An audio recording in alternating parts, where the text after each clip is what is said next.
start with chapter number 9, our environment. So in this chapter, we will study about environment. So let's study with the chapter now. Environment is the surrounding or condition in which an organism can survive.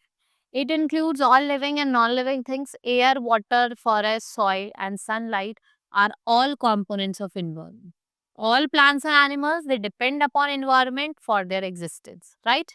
So, human activities have harmed the environment in many ways. The overuse of resources has polluted the environment, and what it did, it depleted our natural resources like forests, water, coal, oil, mineral. Many species of plants and animals have become extinct or have largely reduced in number. So, protecting natural resources, how we will protect our natural resource? All things that are freely available in our nature for our use. What we call it? Natural resources. We should neither overuse these resources nor waste them. Protecting and managing natural resources is called conservation. So, simple ways to conserve natural resources include reducing waste, preventing pollution, not cutting down the trees. Right? So, types of waste. We have two types of waste, biodegradable waste and non-biodegradable waste. So, biodegradable waste consists of leftover food or peels of vegetables, fruits, paper, plant, waste in form of all fallen leaves, pickles and twigs. Such waste is decomposed by bacteria and earthworm, and it can safely be mixed with soil to make it fertile. Non-biodegradable waste consists of things that do not easily or mix with the soil. Plastic things, cans, they are used as aerated drinks, and silver foil, they are used by restaurant or in our kitchen or hotels to pack our food, and all are non-biodegradable.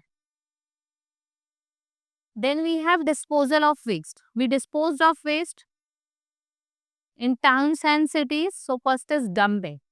So in many city, waste is collected and carried in large truck. It is then dumped in an open area far away from the city, and such a practice can be dangerous for the environment and for the human being also. When animal consume this waste, it can harm their life and even they lead to the death of them. Burning in this method, waste is collected in one place and burned. This method converts waste material into heat, gas, steam and ash. And this practice is harmful as it causes air pollution. क्या cause करती है ये air pollution? Let's talk about landfill. हम क्या करते हैं, बहुत बड़ा गड्ढा कर देते हैं, उसमें सारा जो वेस्ट होता है उसको डाल देते हैं और फिर बंद कर देते हैं. इसको हम लैंडफिल कहते हैं. Composting, this method involve filling a pit with biodegradable waste, और हम पिट को सॉइल से कवर कर देते हैं और वो नेचुरल फर्टिलाइजर बन जाता है कुछ टाइम में. Now let's study about 3 R's. Reuse, reduce and recycle. First is reuse. जो भी आप वेस्ट आइटम, मतलब जो भी आइटम वेस्ट आप उसको रीयूज करें. We can use soft drinks cans to plant sapling. Reduce means to use fewer items so that we can create less waste, right? And then recycle. That means to process waste item to make new products from them. Old newspaper, they are used to make hand paper. उस समय क्या बनाते हैं? Hand paper बना, right? This is all about in this chapter. Hope you understood. Now we will meet in next class. Thank you.